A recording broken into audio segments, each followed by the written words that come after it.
an honor to welcome a leader whose strategic vision and deep understanding of India's economic and infrastructure growth have made lasting impact. Please join me in welcoming the man who became the first Indian Managing Director of Hitachi in 2017. Dr. Bharat Kaushal became the first Indian Managing Director of Hitachi India in 2017. Under his leadership, Hitachi India has expanded its footprint across diverse sectors such as energy, infrastructure, healthcare, e-education, financial inclusion, and urban mobility. Dr. Kaushal holds a master's degree in International Affairs MIA from Columbia University and an MBA from Northeastern University. He also earned a Bachelor of Laws LLB from the Faculty of Law, University of Delhi. Additionally, he completed both his undergraduate and postgraduate studies at St. Stephen's College, University of Delhi. We believe in Dr. Bharat Kaushal's presence at the 5th edition of InnoMetro will offer attendees an insightful experience. His extensive expertise in global perspective will facilitate meaningful dialogue on innovation, technology, and sustainable solutions for modern rail transit systems in India. Can we please have him on the stage? Dr. Bharat Kaushal. I also invite Shri Loknath Bera, MD Kochi Metro, on stage to please give a token of appreciation and welcome to Mr. Bharat Kaushal.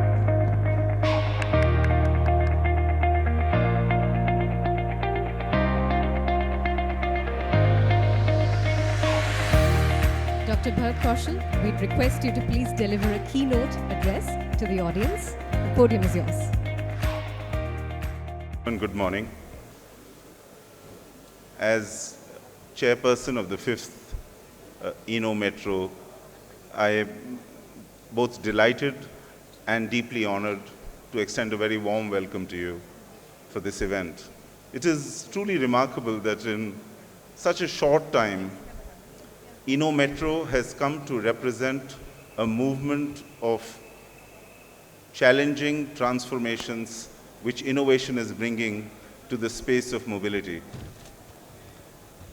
And I think at a larger level, urban mobility itself is a platform that goes beyond technology and provides a purpose which leads all the way to social transformation. I remember that 15 years ago at the World Economic Forum in Davos, I saw this film which compared Atlanta with Barcelona. And they said that they are same-sized cities, but Barcelona is 8 times more efficient than Atlanta because it has an urban metro system. That's what metro rail does. And to that extent, when I come back home and see that India has become one of the largest, or maybe the best cases of having the highest number of metro projects in a single country, I'm thinking of what has happened in the last 10 years. I think many, many changes have happened, but the two most significant changes that stand out, one of them is implementation, and it goes beyond metro, whether it's 50 kilometers of road, whether it's everyone having a bank account, whether it's 200 gigawatts of renewable energy at the lowest price, all of these things are very big changes and give confidence that government can become the best delivery boy in the country. The second is quality. We are no more a low-cost, low-quality economy, and there is a very earnest effort to bring quality into mainstream. When you look at Make in India, there has been a journey in Make in India from being an employment provider in manufacturing to moving in the value chain from assisted intelligence to augmented intelligence, all the way up to automated or autonomous intelligence. And some of the icons of the Western economy, the Apple phone, the Tesla car, I mean, India has landed on the south side of the moon, the first country, with indigenous technology, at a total cost of $73 million US, which is less than the cost of a Hollywood film. And then you look at Digital India, which has not just championed scalability and affordability done with speed at one place, but it's transcended India at global forums from being a follower country to a leader country. And Society 5.0 has rendered a very unique thing that while industry has coexisted in India across as 1.0, 2.0, 3.0, 4.0 simultaneously, But society has become empowered and entitled. And therefore, it is very important to appreciate that a connected society has delivered both urbanization with limitless potential. I mean, we are at 25% annualized growth in urbanization in India, which is what China was maybe 15, 20 years ago. And it looks like that we will continue like this for the next 10, 15 years easily. And the other thing is the consumption-driven nature of the economy, where demand has become very important. And to that, there is little wonder when you look that 23 cities in India in the last 10 years have been connected with a metro rail network of over 2,000 kilometers, and with an annualized spend projected for the next 5 years of at least 25,000 crores. There will be 30 cities in India which will add 1,000 kilometers more of metro rail network. I mean, for Hitachi, India has been the oldest overseas presence. It started in 1933. But post-independence in the 1950s, the first steam locomotive of Indian Railway came from Hitachi in 1953. The first telephone exchange in India came from Hitachi. And the turbines of what was our generation's textbook folklore of Bhakra Nangal Dam have also come from Hitachi. And over these years, we have become 30 business units or group companies across infrastructure, where we do power and rail business, of course, steel business, city gas and water. There is manufacturing business, which covers not just power equipment, but also power electronics, with a significant market share.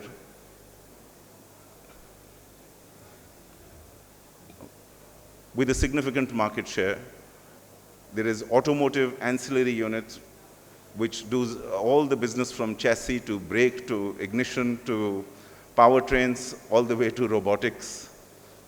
There is construction machinery, and a host of all of these businesses in manufacturing. And then is digital, where we are India's largest payment company in a joint venture with State Bank of India. We are amongst the biggest providers of education. All Kendriya Vidyalayas run on our platform. And the single platform in Odisha is 67,000 schools with 25 million users. In healthcare, we are on National Health Mission's website as #1 issuer in the private sector of Ayushman Bharat IDs, and do all doctor training, nurse training across all India Institutes of Medical Science. There is a vast spread, but this has not been a journey done alone. This has been done with very, very formidable companies joining the Hitachi family. When ABB's power grid business came, our traditional generation business also transcended and made us the world's largest power transmission company.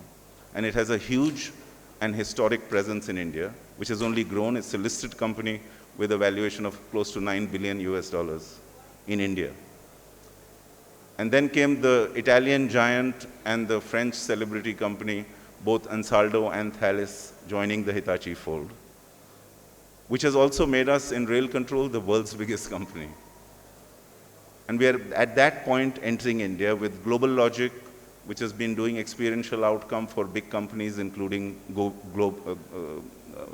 Google, with partners like State Bank of India, MGRM, Tata Motors, with strong working relationship with Power Grid Corporation, with BHEL, with BEML, and what have you.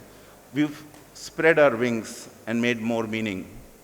But today I want to just stick to our partnership with the rail business. You know, because of this expanded family of Hitachi, it's about Japanese technology as well as European technology, both credentials coming into India. And some of the opportunities that we found in India are unrivaled even with all that global experience. I mean, take the dedicated freight corridor, the Western Dedicated Freight Corridor, for instance. It's a distance of 931 kilometers, where you've had 31 stations being installed with multi-section digital axle counters and train management system, and it's reached commercial operation. When you look at the Jammu-Srinagar-Baramulla rail link, I mean, through those 12 and 15-kilometer tunnels to provide efficient rail control where no other signal would work is something, and there is a sort of safety management exercise that was conducted. And I think out of Indian railway stations, in terms of 4,000 odd stations that have been commissioned for electronic interlocking to enhance safety, 1,279, nearly one-third of them, have been delivered by Hitachi. And there is a new urge to do more collision prevention activity, which will be done for that many kilometers that these stations cover. So that, combined with what Hitachi Energy brings, that 9 out of 10 metros in India are powered by systems of Hitachi Energy. And it's not just the substation and the tracking station, it's the transformer in every rolling stock, it's the SCADA system. It's an entire detailed bit. When you come to metro specifically, the rail control business stretches from Navi Mumbai to Noida to Kolkata to Hyderabad, and now Chennai, which will get operational very soon. It's the size of 4 metros in the first line of 118 kilometers. But look at our automated fare collection. Globally we do automated fare collection for more than 20 metros, do about 100 million passenger tickets every single day. But in India, the relationship with DMRC, which is the largest project, has been 20-year-old. But in 2024 alone, on the lines of the NCMC guideline, there has been a common QR code for multi-travel, which is also blended with IRCTC and with NCRCTC. And it's kind of a unique world record to do 256 stations with 7,000 new systems being installed in a single year. And that has been delivered successfully. And then we come to Mumbai Metro, which happened during COVID, which was unique for us because we got design of Mumbai Metro in partnership with BEML for India's largest order of 378 cars. Mumbai Metro got design from Japan, got propulsion system from Japan, and brought train control management system from Italy into the same car body, and was not funded by Japanese government. We made an open bid, and we were most competitive in a localized solution that we offered. So with that history, we made a lot of discoveries and learnings of how our focus should be. We needed to get out of a transaction mindset of approaching the big rail opportunity across the board in the country. We needed to have, as a lover of cricket, I always bring that analogy, but a test cricket temperament to last out for 5 days, whether it's hot or everything's changing, but you must last out. And we must have that formidability of our presence. So start with what we know best: safety, design, and quality. That have been hallmarks of Hitachi. We started the bullet train at the Tokyo Olympics in 1964, and we are bringing the bullet train together with Kawasaki in India for the 504 kilometers that link Bandra Kurla complex in Mumbai to Sabarmati in Ahmedabad. It's kind of a generational leap to enhance that with sustainability, with bringing more efficiency. But most importantly, when I talked about social transformation, about the experience of the user at the end of it, that it will become a preferred mode of travel. And in that context, we realized that we can't be just chasing profitability. We are going ahead and promising outcomes in an economy which will make us competitive to go from India out to rest of the world. And therefore, we need to broaden the base of being 40% of an outcome to growing to become 60% of an outcome. And if we want to do it fast, then we needed a partner ecosystem. So in rolling stock, just as an example, somebody for the car body on our design, somebody for the gangway, somebody for the doors, somebody for power electronics, somebody for the interiors, identifying them and inculcating a confidence that they can invest with us and rise from being vendors of Hitachi and other suppliers to becoming partners of Hitachi. Because we are not just looking at ourselves in India, but also augmenting our global supply chain. And in this journey, we realized the humongous opportunity that businesses like rail have, where cost to income ratio is very, very high, that if we become existing asset maintenance providers with digital solutions, we can truly transform the landscape. So we did some cloud-based digital solutions on condition monitoring of Indian railway tracks in Delhi, in Shakur Basti, Sarai Rohila, and Old Delhi railway station, just to convince that we can bring nearly 25% efficiency by detecting at CAD 1 instead of CAD 3.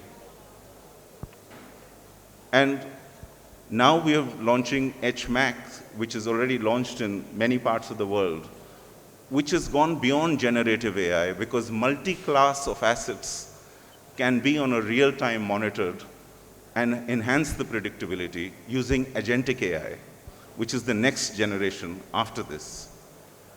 So it's about the asset class and the blending of your own thought leadership, which combines that with passenger experience, that has brought us into this phase of looking at rail business as a very huge priority for our own growth globally. There are challenges, there are issues on the table. We are on both sides of the spectrum, so we don't mean to use any platform to lobby it. I mean, whether it's the discussion of the efficiencies that aluminum brings versus stainless steel, and we do both of them. And we have done both of them even, I mean, we have done stainless steel in India so far, but there is that bit which goes right up to the upstream of investing into extraction of bauxite, if aluminum were to become a choice. Or the debate between hydrogen and battery operated, whether it's the fuel cell technology, whether it's Hitachi and Toyota calling Haibari as their initiative to bring EV thought and e-mobility thought to rail vehicles. It's been a journey that we are making. But I think all of this driverless bit, the biggest thing to understand is autonomous intelligence is a different ecosystem. Autonomous intelligence requires more move away from static to very dynamic environment, become agile, and embrace innovation more closely. There are other ideas and other people who will come and join us. And there is also the talent training responsibility, that people need to be trained so that it's not handover from people to machine, but they are equally partners, but with better equipped to handle safety and efficiency together. Ladies and gentlemen, as Mr. Rastogi said, I'm not an engineer by training, and all of you, or most of you, know more about rail business and engineering than I do. But I share the common sense with you that has gone beyond looking at railway business any which way, including urban mobility in particular, as something that is just a deal or a transaction. It's become a social and political priority. And we can't just understand urban landscape if we saw this integrated with buses, but it has to go beyond and see the whole picture of Vande Bharat and RRTS and the metros all together. And we should compete with each other, but if we have to take this technology outside, we have to become competitive together too. So I am saying to you, my dear friends, that I'm delighted to be here. I wish this wonderful conference and all of you in this august audience all the best, and thank you very much for your kind attention.